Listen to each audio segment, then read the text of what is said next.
Mi nombre es Sebastián Morales Hernández y durante 6 años fui el líder de jóvenes de la Iglesia Evangélica Palabra Viva en Guadalajara, Jalisco, con 180 miembros fieles. Trabajaba como técnico en sistemas para una empresa de telecomunicaciones porque, pues el ministerio, aunque me llenaba el alma, no alcanzaba para sostener a mi esposa Paloma y a nuestros 2 hijos, San Diego de 12 años y Sofía de 9.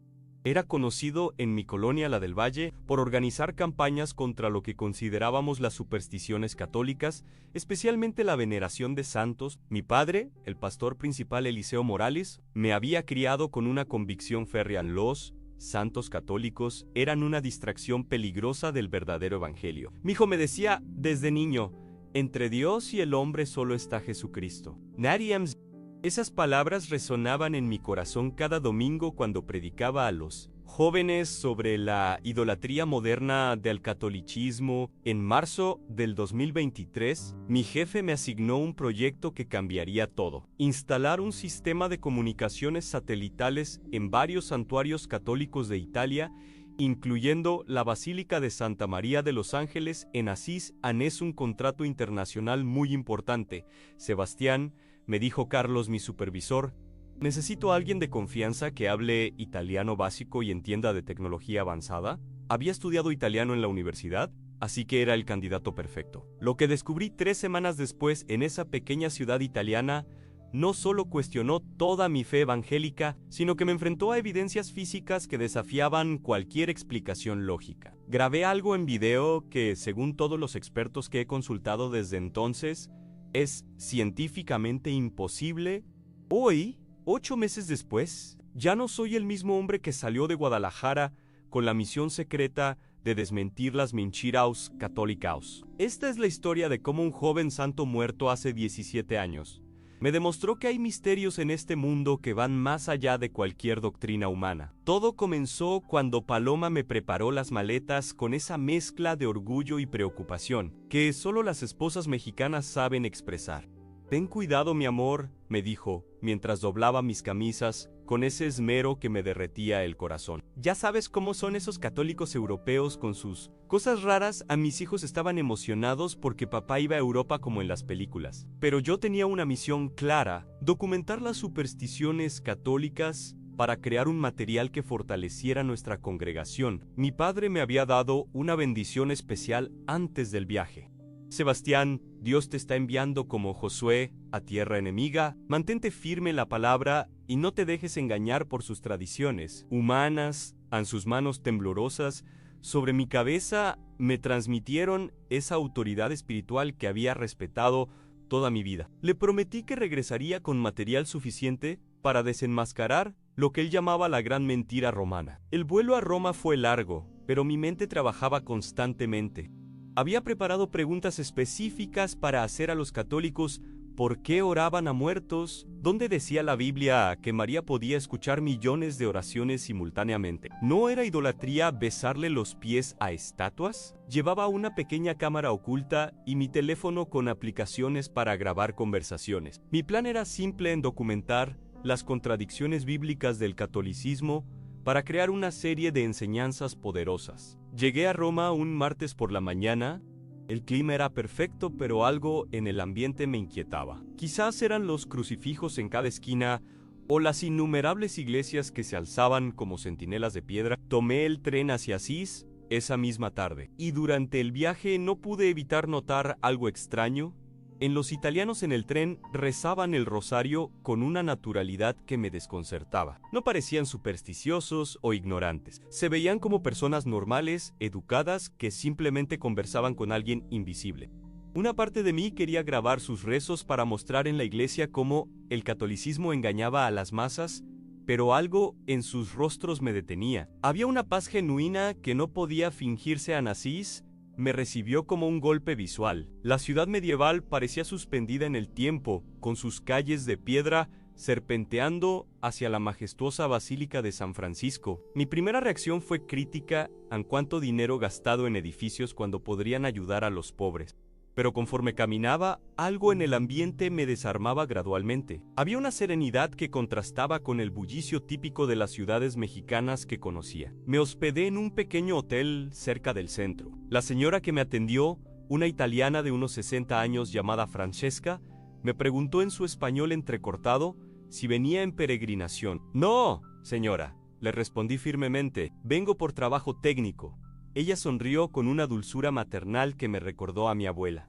«Sí, pero Asís tiene manera especial de tocar corazón. Usted verá, sus palabras me sonaron a proselitismo católico sutil, así que cambié de tema. Pero esa noche, mientras revisaba los planos técnicos de la instalación satelital, escuché algo que me heló la sangre en cánticos gregorianos que venían de la basílica cercana. No, era solo la música. Era algo en esas voces que parecía llegar directamente al alma. Me asomé por la ventana y vi una procesión nocturna de franciscanos caminando en silencio, sus hábitos marrones flotando como sombras santas en la penumbra. Mi entrenamiento evangélico me decía que esto era teatralidad religiosa, pero algo en mi corazón respondía a esa belleza con una emoción que no podía explicar. El miércoles comenzó mi trabajo real.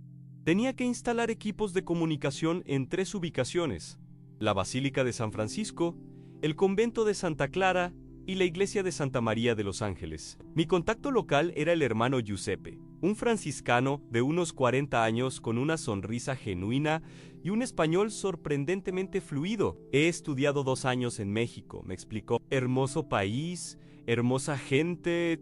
Giuseppe me mostró los sitios donde debía trabajar, y yo aproveché cada momento para hacer preguntas teológicas que había preparado. «Hermano», le dije mientras instalaba una antena, ¿no cree que orar a San Francisco es quitarle gloria a Cristo? Su respuesta me desconcertó por su simplicidad. «An Sebastián, cuando tu hijo necesita algo, ¿no le pides a tu esposa que también ore por él? ¿Eso le quita gloria a Dios o la multiplica?» La pregunta me pegó como un martillo. En mi iglesia constantemente pedíamos oración unos por otros. ¿Cuál era la diferencia con pedirle a alguien que ya estaba con Dios? Traté de elaborar una respuesta teológica compleja sobre la mediación exclusiva de Cristo. Pero Giuseppe me interrumpió con otra pregunta desarmante. «¿Tú crees que San Francisco está vivo o muerto?» «Bueno», balbuceé, «supongo que está vivo. En el cielo». «Exacto», sonrió. «Si está vivo con Cristo, ¿por qué no puede escuchar nuestras peticiones?» Esa tarde trabajé en la cripta de la Basílica Inferior, donde reposa San Francisco. El lugar me impactó profundamente a la sencillez de la tumba. Contrastaba con la magnificencia del edificio. Mientras ajustaba cables cerca del altar, noté que varios peregrinos se acercaban al sepulcro con una devoción que parecía genuina. Una familia mexicana los reconocí por el acento C, arrodilló y comenzó a orar en voz baja. Me acerqué discretamente para escuchar. El padre de familia, un hombre humilde que claramente trabajaba con sus manos, susurraba a San Francisco: «Ayúdanos a encontrar trabajo. Los niños necesitan comer. Y María está embarazada otra vez. Sabemos que tú entiendes la pobreza». A su esposa agregó: «No pedimos lujos, Santo Padre, solo lo necesario para vivir con dignidad». Algo en mi pecho se oprimió. Escuchando esa oración tan sincera, no era superstición, era una familia desesperada buscando intercesión celestial con la misma naturalidad con que yo le pedía oración al hermano. Raúl, en mi congregación, An Giuseppe, notó mi expresión pensativa. «¿Qué piensas, amigo?», me preguntó. «Es que, no entiendo», admití. «Si Jesús es suficiente, ¿para qué necesitan a San Francisco?». Su respuesta fue como un rayo de claridad. «En Jesús es suficiente, sí hay, pero Él mismo estableció su iglesia como una familia. En las familias los hermanos mayores cuidan a los menores. Los santos son nuestros hermanos mayores que ya llegaron a casa». Esa noche llamé a Paloma desde mi hotel. Su voz cálida me tranquilizó, pero cuando le conté sobre las preguntas del franciscano, noté preocupación en su tono. «Mi amor, ten cuidado. Papá Eliseo siempre dice que los católicos son muy convincentes, porque Satanás se disfraza de ángel de luz». Sus palabras me recordaron mi propósito original, pero también me hicieron sentir como si estuviera traicionando algo hermoso que apenas comenzaba a vislumbrar. El jueves por la mañana, Giuseppe me llevó a conocer algo que cambiaría toda mi perspectiva sobre la fe católica. «Sebastián», quiero mostrarte a nuestro beato más joven, me dijo con un brillo especial en los ojos. Se llama Carlo Acutis. Era apenas un adolescente cuando murió, pero vivía los sacramentos con una intensidad que impactaba a todos mientras caminábamos hacia él. Santuario del Despojamiento. Giuseppe me contó la historia de Carlo. Era un chico normal, ¿sabes? Le gustaban los videojuegos, las computadoras, tenía una perrita llamada Chiara, pero su relación con Jesús en la Eucaristía era extraordinaria. Decía que la misa era su autopista al cielo. Algo en la naturalidad de Giuseppe al hablar de este joven me intrigó profundamente. ¿Qué tiene de especial un adolescente que iba a misa?, le pregunté con cierto escepticismo. Giuseppe sonrió. Carlo no solo iba a misa diariamente desde los 11 años. Creó un sitio web catalogando milagros eucarísticos del mundo entero. Usaba su talento en programación para acercar a otros jóvenes a Cristo. Cuando le diagnosticaron leucemia fulminante, ofreció su sufrimiento por el Papa y por la Iglesia. Murió a los 15 años, pero su cuerpo fue encontrado incorrupto a mi entrenamiento evangélico inmediatamente. Clasificó esto como superstición católica típica, pero algo en la convicción de Giuseppe me inquietaba. ¿Por qué un franciscano educado crearía historias sobre un adolescente muerto? ¿Qué ganaba con eso? Llegamos al santuario donde descansa Carlo Acutis. El lugar era sencillo, moderno, muy diferente a la ornamentación tradicional que esperaba. Al entrar, me impactó ver la cantidad de jóvenes que habían, adolescentes de diferentes nacionalidades rezando, tomándose fotos, algunos incluso con lágrimas en los ojos. Es raro, pensé, los jóvenes católicos se ven anormales, como los chavos de mi grupo de jóvenes San Giuseppe. Me mostró la urna donde reposa Carlo. El cuerpo estaba vestido con jeans, tenis Nike y una sudadera azul completamente diferente a las imágenes tradicionales de santos. Queríamos que los jóvenes vieran que la santidad es posible viviendo como ellos viven, explicó Giuseppe. Carlo amaba la tecnología, pero la usaba para glorificar a Dios. Me acerqué a la urna con curiosidad científica más que devocional. Como técnico, quería examinar la preservación del cuerpo. Lo que vi me desconcertó completamente. La piel se veía natural, flexible, como si el joven hubiera muerto ayer, no hace 17 años. ¿Eso está embalsamado? Giuseppe negó con la cabeza. Ningún proceso artificial. Solo fue encontrado así cuando exhumaron el cuerpo para la beatificación. Una parte de mi mente buscaba explicaciones racionales a condiciones especiales del suelo, temperatura, humedad, pero había algo más perturbador: a los testimonios de los jóvenes presentes. Una chica italiana de unos 16 años le contaba a su amiga cuando mi papá tuvo el accidente, le pedí a Carlo que intercediera. Los doctores dijeron que no había esperanza, pero papá despertó del coma exactamente una semana después. Su amiga asentía. A mí me ayudó con la anorexia desde que comencé a pedirle su intercesión. Encontré paz con mi cuerpo. Sabía que debía clasificar estos testimonios como coincidencias o autosugestión, pero algo en la sinceridad de estas jóvenes me removía por dentro. No parecían fanáticas, se veían como las chicas que frecuentaban mi grupo de jóvenes en Guadalajara. Esa tarde tuve que instalar equipos en una sala contigua al santuario. Mientras trabajaba, escuché una conversación que me heló la sangre. Un padre mexicano, claramente de clase trabajadora por su acento y vestimenta, le decía a su hijo adolescente: «Mira, mijo, este santo era como tú. Le gustaban las computadoras, los videojuegos, pero amaba más a Jesús que a todo eso».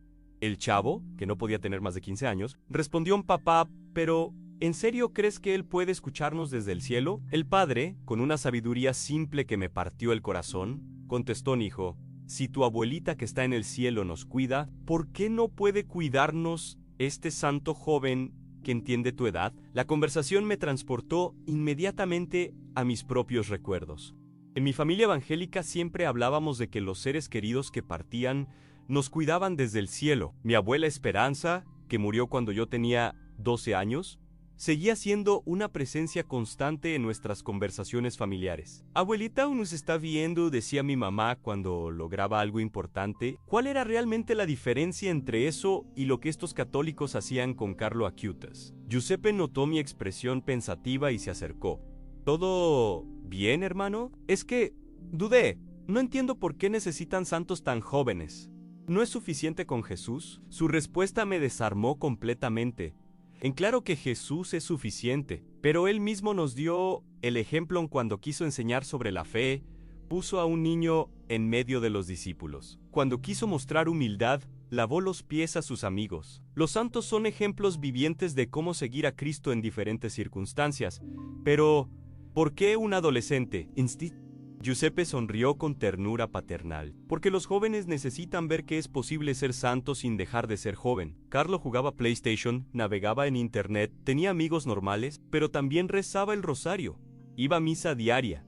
Se confesaba regularmente. Les demuestra que la santidad no es cosa de viejitos en conventos en esa tarde. Mientras terminaba la instalación técnica, me quedé observando a los peregrinos que llegaban constantemente. Había una diversidad impresionante en familias enteras, grupos de jóvenes, parejas de novios, hasta algunos chicos con piercings y tatuajes. Todos se acercaban a Carlo con una naturalidad que me desconcertaba. No parecía ritual supersticiosos, se veía como jóvenes pidiendo consejo a un hermano Mayo R. Mi corazón comenzaba a experimentar una batalla interna feroz. Todo mi entrenamiento teológico me gritaba que esto era idolatría moderna, pero mis ojos veían algo completamente diferente. Han jóvenes encontrando esperanza y dirección en el ejemplo de un adolescente que había amado a Cristo con intensidad extraordinaria. Esa noche llamé a mi padre para informarle sobre el proyecto técnico, pero inevitablemente la conversación derivó hacia mis observaciones. Papá, aquí hay un santo de solo 15 años que murió hace poco. Los jóvenes le tienen mucha devoción. Su respuesta fue inmediata y severa: mijo, cuidado. Eso es exactamente lo que Satanás haría al usar a un joven para engañar a otros jóvenes.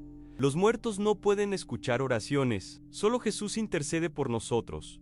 Sus palabras me tranquilizaron momentáneamente, pero esa noche no pude dormir. Algo en mi alma se había removido. Decidí hacer algo que nunca pensé que haría al investigar por mi cuenta sobre Carlo Acutis. Y usando mi laptop, comencé a leer sobre su vida, no para encontrar ammunition contra el catolicismo, sino por curiosidad genuina. Lo que descubrí me impactó profundamente. Carlo no era un niño raramente piadoso, era un adolescente normal que había encontrado una manera extraordinaria de vivir su fe. Sus compañeros de escuela hablaban de él como un chico divertido, inteligente, que ayudaba con las tareas de matemáticas y organizaba partidos de fútbol. Pero también tenía una disciplina espiritual que avergonzaba a muchos adultos en misa diaria. Hora Santa Simanel, rosario cotidiano, obras de caridad constante. Su madre, Antonia Salzano, contaba en entrevistas que Carlo había convertido a toda la familia. Ella había sido una católica nominal que solo iba a misa en Navidad, pero la fe de su hijo la había transformado completamente. Carlo nos enseñó que Jesús está realmente presente en la Eucaristía, decía. Cuando lo veías comulgar, entendías que no era una ceremonia, era un encuentro real con Cristo. Una opresión extraña comenzó a crecer en mi pecho. ¿Qué tal si había estado equivocado toda mi vida sobre la Eucaristía? En mi iglesia celebrábamos la Santa Cena como un recuerdo simbólico. Pero, ¿y si era algo más? ¿Y si Cristo estaba realmente presente como creían estos católicos? El viernes por la mañana, Giuseppe me llevó a ver algo que cambiaría mi perspectiva para siempre en la exposición de milagros eucarísticos que Carlo había creado. Quiso documentar todos los milagros relacionados con la Eucaristía a lo largo de la historia. Explicó mientras caminábamos hacia una sala especial en el santuario, usaba un tecnici para investigar, contactaba científicos, reunía evidencia fotográfica, todo para demostrar que Cristo está realmente presente en el pan y el vino en la exposición. Me golpeó como un tsunami. Panel tras panel mostraba casos documentados de hostias que se habían convertido en tejido cardíaco humano, vino que se había transformado en sangre humana tipo AB, evidencias científicas respaldadas por laboratorios universitarios. ¿Esto es real?, pregunté, examinando una fotografía de una hostia que claramente mostraba fibras musculares. En Giuseppe asintió. Todo ha sido investigado por científicos independientes. Carlo pasó años recopilando esta información.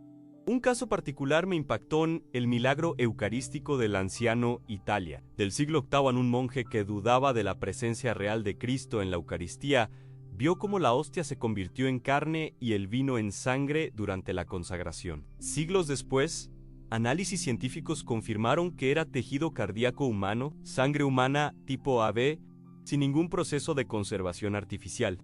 Sebastián, me dijo Giuseppe con seriedad, Carlo investigaba estos casos no como un fanático, sino como un joven inteligente que quería evidencia. Él decía, Dios nos da signos para fortalecer nuestra fe, no para eliminar el misterio, sino para confirmarnos que lo que creemos es verdad. Mientras examinaba cada panel, mi mundo teológico comenzó a tambalearse.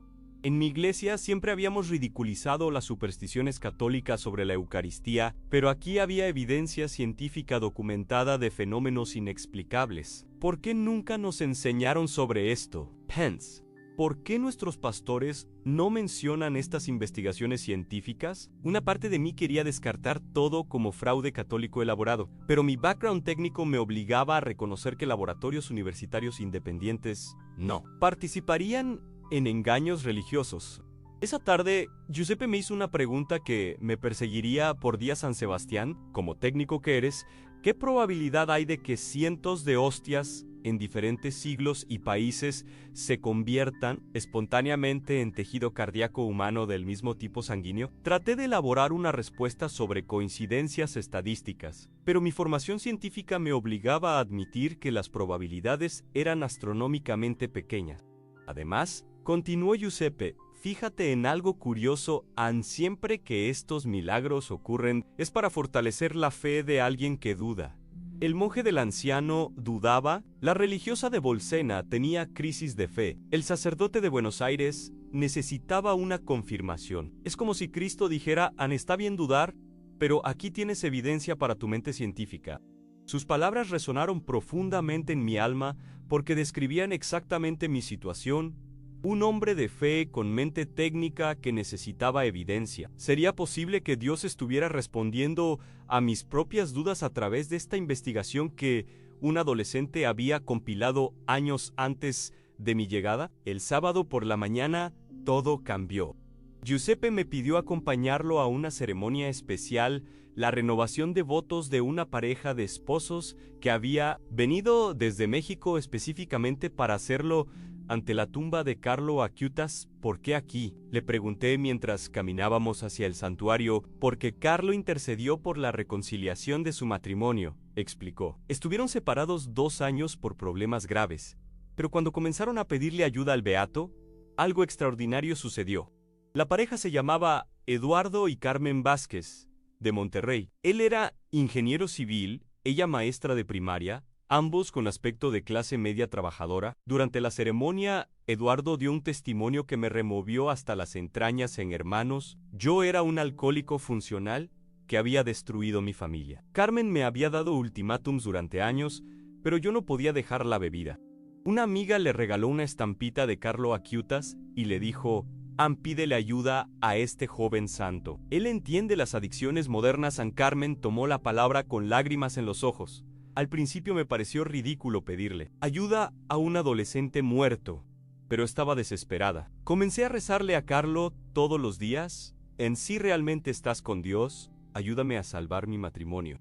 Eduardo continúan 3 días después de que Carmen empezó esas oraciones. Tuve un sueño tan vivido que me despertó temblando. Veía a un joven con jeans y tenis que me decía, la Eucaristía te dará la fuerza que necesitas. Yo ni siquiera sabía qué significaba Eucaristía mi entrenamiento. Me gritaba que esto era fanatismo puro, pero algo en la sinceridad absoluta de esta pareja mexicana me desarmaba completamente. No parecían personas sugestionables. Se veían como cualquier matrimonio de clase media de Guadalajara. Giuseppe me susurró, ¿sabes qué es lo más hermoso? Eduardo no era católico cuando tuvo ese sueño, era protestante como tú. Mis ojos se abrieron como platos. Eduardo continuó su testimonio. Desperté con una urgencia inexplicable de buscar una iglesia católica. Yo había criticado a los católicos toda mi vida, pero algo me empujaba. Entré a la primera iglesia que encontré y le dije al padre, No sé por qué estoy aquí, pero necesito saber qué es la Eucaristía. Carmen Oqueirio, el Padre Francisco, nos explicó sobre la presencia real de Cristo en el Santísimo Sacramento. Eduardo comenzó a ir a misa diaria y en 2 semanas dejó completamente el alcohol. Sin terapias, sin medicamentos, solo la fuerza que recibía en la comunión. Eduardo asintió. Hermanos, llevo 8 meses sobrio. Cada día recibo a Jesús en la Eucaristía y me da la fuerza que necesito. Carlo Cutes me mostró el camino. Después de la ceremonia, me acerqué a Eduardo con curiosidad teológica y personal. Disculpe, hermano, pero yo vengo de una iglesia evangélica. ¿Cómo puede estar seguro de que fue Carlo quien le ayudó y no directamente Jesús? Su respuesta me golpeó. Hermano, claro que fue Jesús quien me sanó. Pero él usó a Carlo como instrumento, igual que usa pastores, maestros o amigos para llevarnos mensajes. La diferencia es que Carlo ya está con él. En Gloria en Carmen agregó algo que me partió el corazón. Mire, nosotros también pensábamos que los santos eran idolatría, pero cuando estás desesperado y necesitas todas las oraciones posibles, entiendes que tener hermanos en el cielo orando por ti no disminuye a Cristo. Lo glorifica. Eduardo, concluyon, es como tener familia espiritual. En la tierra pedimos oración a hermanos de la iglesia. En el cielo tenemos hermanos que también pueden interceder. Sabía que debía rebatir teológicamente sus argumentos, pero algo en mi corazón reconocía la lógica simple de sus palabras. ¿No era esto similar a lo que hacíamos en mi congregación cuando pedíamos oración unos por otros? Esa tarde, Giuseppe me llevó a conocer al padre Alessandro, un sacerdote joven especializado en teología sacramental. Sebastián viene de una iglesia evangélica, le explicó Giuseppe. Tiene preguntas importantes sobre los sacramentos. Padre. Alessandro me recibió con una sonrisa genuina. ¡Qué alegría! Me encanta dialogar con hermanos protestantes. Tenemos más en común de lo que pensamos. Sus primeras palabras me sorprendieron por su respeto hacia mi tradición. La Reforma Protestante planteó preguntas importantes que la Iglesia necesitaba escuchar, me dijo. Temas como la corrupción clerical, la venta de indulgencias, el acceso directo a las Escrituras. Muchas críticas eran válidas. Esta apertura me tranquilizó para hacer preguntas honestas. Padre, en mi iglesia celebramos la Santa Cena como memorial simbólico.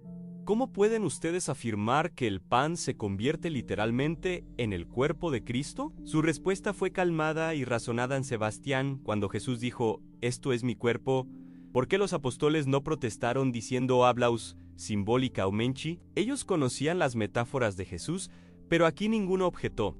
Continuó con una pregunta que me desconcertó. Además, cuando Jesús dijo en Juan 6, «El que come mi carne y bebe mi sangre, tiene vida eterna». Muchos discípulos se fueron diciendo, «Este lenguaje es difícil». Si hablaba simbólicamente, ¿por qué Jesús no los tranquilizó explicando la metáfora? ¿Por qué dejó que se fueran? No tenía respuesta inmediata a esa pregunta, pero padre, insistí, eso contradice las leyes físicas. El pan sigue pareciendo pan. Padre Alessandro sonrió. Exacto, eso es lo hermoso del misterio. Dios respeta nuestros sentidos mientras transforma la substancia. Es como el misterio de la encarnación. En Jesús se veía como un hombre normal, pero era Dios a los ojos físicos. No siempre perciben las realidades espirituales más profundas. Una opresión creciente se instaló en mi pecho. Sus argumentos tenían una coherencia que no podía refutar fácilmente, y mi background técnico apreciaba la lógica de sus explicaciones. Esa noche, solo en mi hotel, tuve una crisis existencial profunda.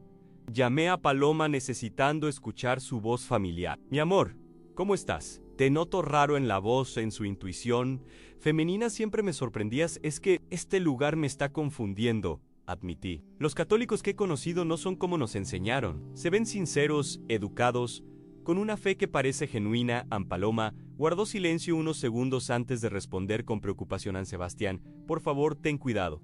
Papá Eliseo siempre dice que el engaño más peligroso es aquel que contiene 90% de verdad. ¿No será que te están manipulando con emociones?» Sus palabras me recordaron mis raíces evangélicas, pero también me hicieron sentir como si estuviera traicionando algo hermoso que había comenzado a vislumbrar. No sé, Paloma, es que sus argumentos bíblicos tienen sentido y los testimonios que he escuchado.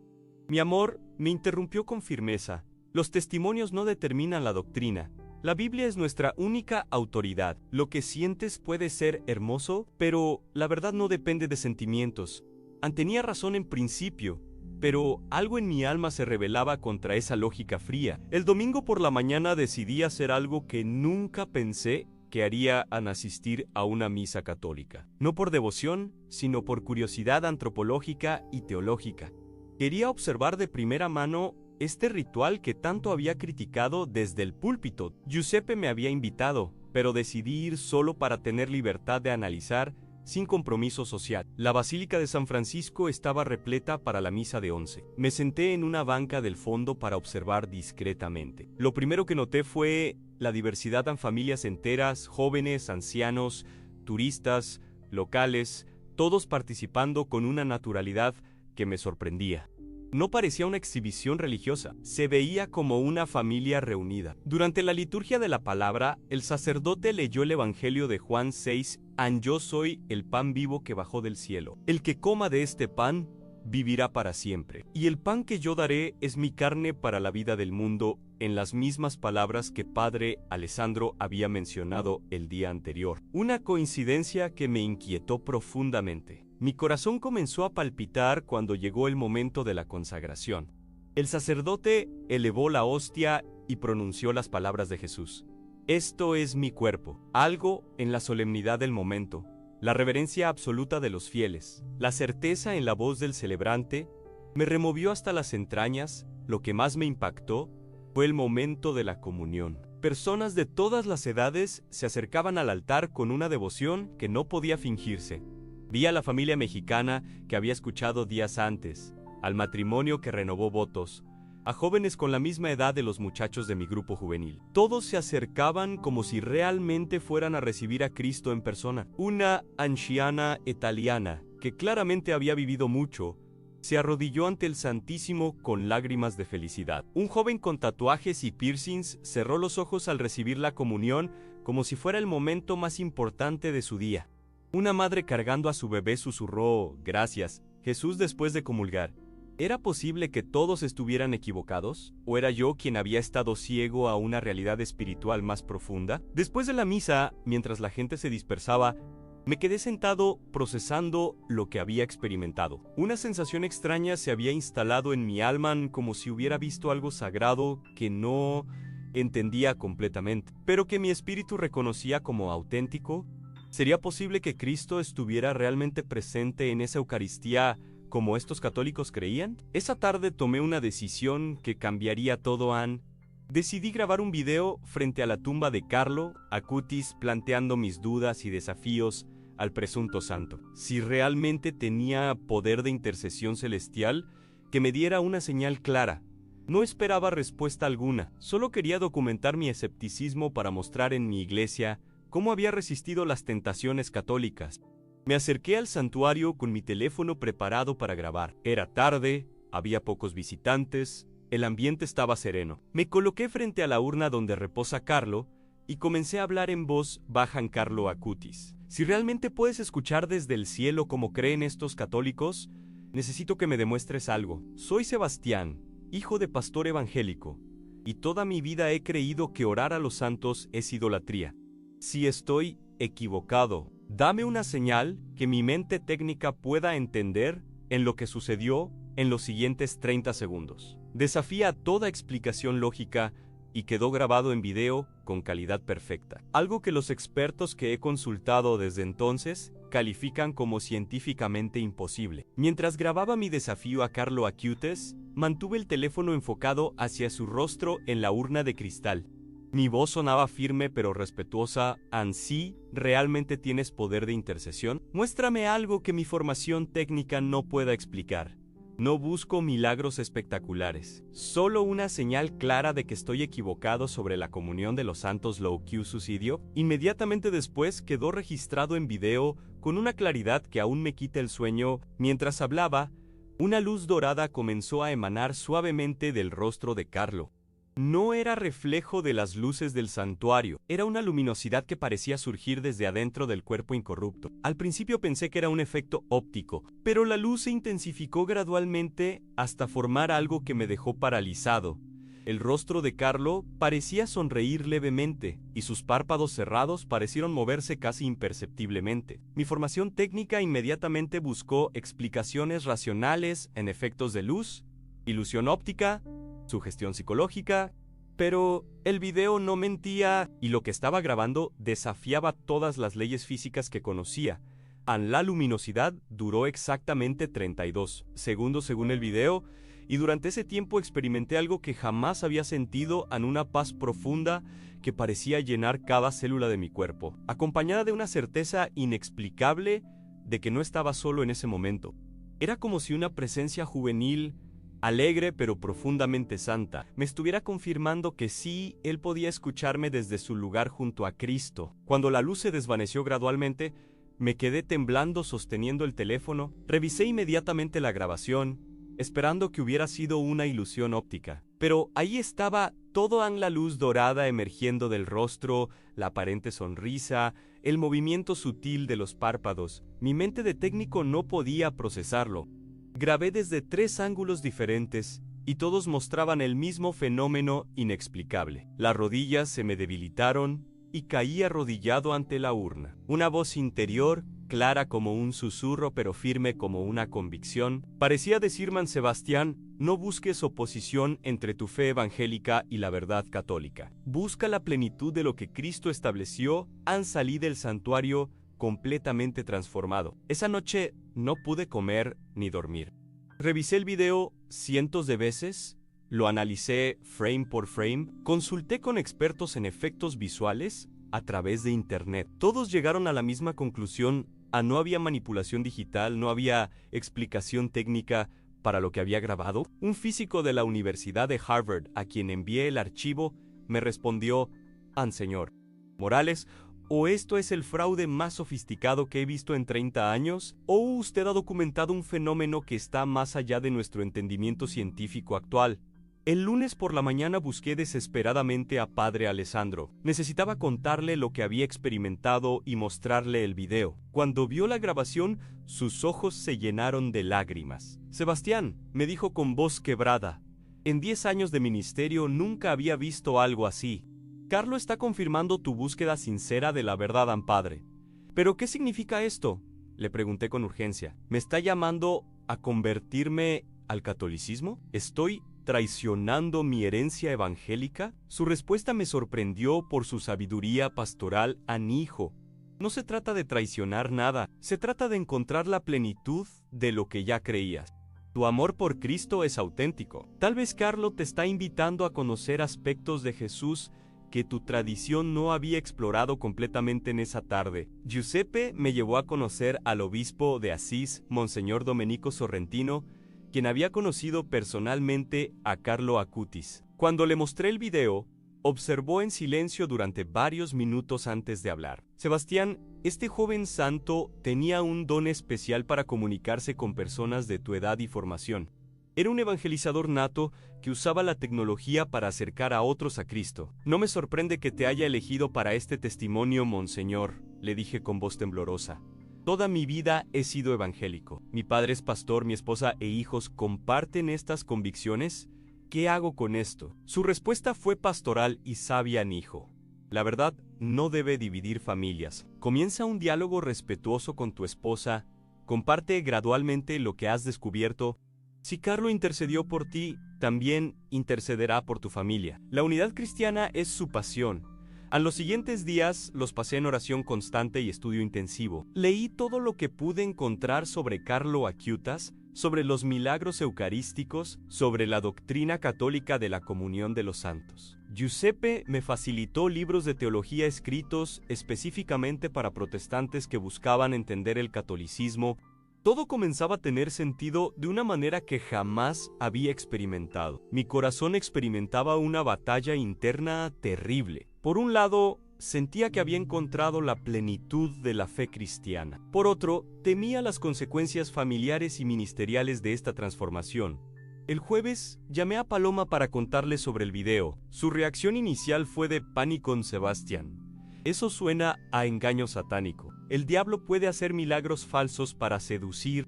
Por favor, ven a casa inmediatamente Sus palabras me dolieron profundamente porque reconocía que era exactamente lo que yo habría dicho una semana antes. Mi amor, le dije con calma, envíame el video por WhatsApp y muéstraselo a papá Eliseo. Pídele que ore por discernimiento. A mi padre vio el video esa misma noche. Su reacción fue más matizada de lo que esperaba. Cuando Paloma me llamó, su voz sonaba confundida en Sebastián. Papá Eliseo dice que el video es real, pero está muy perturbado. Pasó toda la noche orando y estudiando las escrituras. Dice que necesita hablar contigo personalmente cuando regreses en el viernes. Fue mi último día en Asís San Giuseppe, organizó una reunión especial donde pude compartir mi experiencia con otros peregrinos mexicanos que habían llegado esa semana. Cuando les conté sobre el video y les mostré las evidencias, varios comenzaron a llorar. Una señora de Puebla me dijo: hermano, nosotros venimos aquí porque Carlo intercedió por la sanación de mi nieto. Los doctores dijeron que no había esperanza, pero el niño se curó completamente después de que comenzamos a pedirle ayuda al beato. Un ingeniero de la Ciudad de México me sorprendió al decirme: pues yo también soy evangélico, vine aquí escéptico, pero Carlo me ha mostrado que los sacramentos católicos no contradicen el Evangelio. Lo completan. Su testimonio me confirmó que no estaba solo en esta experiencia transformadora. Esa última noche en Asís, regresé al santuario de Carlo para despedirme. Esta vez no grabé video. Simplemente me arrodillé ante su tumba y le hablé desde el corazón a Carlo: si realmente intercediste por mí, ayúdame ahora con mi familia. No quiero que mi búsqueda de la verdad destruya mi matrimonio o aleje a mis hijos. Muéstrame cómo vivir esta nueva comprensión sin traicionar. El amor genuino que mi familia tiene por Cristo, una paz profunda, se instaló en mi corazón durante esa oración. Sentí claramente que la respuesta no sería inmediata, pero que Carlo acompañaría todo el proceso familiar. La santidad juvenil tiene una forma especial de tocar corazones sin forzar conciencia. El vuelo de regreso a México fue el más largo de mi vida. Durante las 14 horas, pensé constantemente en cómo presentar mi experiencia a mi familia y congregación. Sabía que algunos me acusarían de traición o engaño satánico, pero también sabía que la verdad que había encontrado era demasiado hermosa para ocultarla. Paloma me recibió en el aeropuerto con una mezcla de alegría y preocupación. ¿Te ves diferente?, me dijo mientras manejaba hacia casa. ¿Hay algo en tus ojos que no había visto antes? Era cierto, algo en mi alma había cambiado permanentemente. Durante el trayecto le conté gradualmente todo lo que había experimentado, enfatizando que no había perdido mi amor por Cristo, sino que lo había profundizado de maneras inesperadas. Esa noche, después de que los niños se durmieran, Paloma y yo tuvimos la conversación más importante de nuestro matrimonio. Sebastián, me dijo con lágrimas, tengo miedo de perderte. Toda nuestra vida ha sido construida sobre nuestra fe evangélica. ¿Qué va a pasar con nosotros? Le tomé las manos y le respondí con total honestidad: mi amor, mi compromiso contigo y con Cristo es más fuerte que nunca. Solo estoy entendiendo aspectos de Jesús que no conocía. ¿No es eso hermoso en lugar de amenazante? Los siguientes meses fueron un proceso gradual de estudio familiar y diálogo pastoral. Mi padre, después de ver el video y orar intensivamente, admitió que no podía explicar lo sucedido. «Mijo», me dijo una tarde mientras tomábamos café, «toda mi vida he predicado contra el catolicismo. Pero lo que grabaste desafía mis convicciones. Necesito estudiar más antes de juzgar lentamente, con paciencia infinita y respeto total hacia mi familia». Comencé a compartir lo que había aprendido sobre los sacramentos, la comunión de los santos, la autoridad eclesiástica. Nunca presioné ni critiqué nuestras tradiciones evangélicas, simplemente presenté perspectivas adicionales que habían enriquecido mi fe. 6 meses después, Paloma me sorprendió al decirme: mi amor, quiero conocer a este Carlo Acutis que tanto te impactó. ¿Podemos planear un viaje familiar a Italia? Mi corazón casi explotó de alegría. El beato joven estaba intercediendo por toda mi familia, no solo por mí. Hoy, 8 meses después de mi regreso, nuestra familia vive una fe más rica y profunda. Seguimos asistiendo a nuestra iglesia evangélica porque respetamos a nuestra comunidad, pero también participamos en actividades católicas que nutren nuestra espiritualidad. Mis hijos conocen la historia de Carlo Acutis, y han aprendido que la santidad es posible a cualquier edad. Mi ministerio juvenil se ha transformado completamente. Ya no predico contra el catolicismo, enseño sobre la unidad del cuerpo de Cristo. Los jóvenes responden con entusiasmo cuando les cuento sobre un santo adolescente que amaba los videojuegos y usaba internet para evangelizar. El video que grabé en Asís se ha vuelto viral entre comunidades cristianas de México. Miles de personas han visto la evidencia de que Carlo Acuitas sigue intercediendo por los que lo buscan sinceramente. Muchos evangélicos me han contactado para compartir experiencias similares de encuentro con la tradición católica. Mi relación con mi padre ha crecido en respeto mutuo. Aunque mantiene sus convicciones evangélicas, reconoce que mi experiencia fue auténtica. Sebastián me dijo recientemente: tal vez Dios está usando tu experiencia para tender puentes entre nuestras tradiciones cristianas. Carlo Acuitas me enseñó que la verdad no se encuentra en oposición, sino en plenitud. No traicioné mi herencia evangélica, la completé con la riqueza sacramental de la Iglesia que Cristo estableció. El beato joven sigue siendo mi intercesor especial. El hermano Mayo Ere, que me mostró que amar a María no disminuye a Cristo, que recibir la Eucaristía no contradice la gracia, que pedir intercesión de los santos no niega la mediación única de Jesús. Hoy trabajo como consultor técnico independiente, lo que me permite viajar ocasionalmente a Italia para llevar grupos de peregrinos mexicanos a conocer a Carlo. Cada vez que regreso a Asís, visito su tumba para agradecerle por cambiar mi vida sin destruir mi familia. El hijo del pastor que viajó para desmentir a un santo terminó siendo desmentido por la santidad, pero no fue una derrota. Fue el descubrimiento de que la verdad es mucho más hermosa y amplia de lo que jamás imaginé. Carlo Acuitas, el primer beato millennial, sigue intercediendo por jóvenes y familias que buscan sinceramente la verdad. Su mensaje es simple pero revolucionario. A la santidad es posible viviendo plenamente en el mundo moderno, usando la tecnología para acercar a otros a Cristo, amando la Eucaristía como el corazón de la vida cristiana. Mi historia terminó siendo el cumplimiento perfecto del título: un hijo de pastor evangélico viajó a Asís para desmentir las supersticiones. Sabra Carlo Acuitas, pero grabó algo imposible en su tumba que cambió su vida para siempre. La verdad siempre triunfa, especialmente cuando la intercesión de un santo adolescente la respalda con signos que desafían toda explicación humana.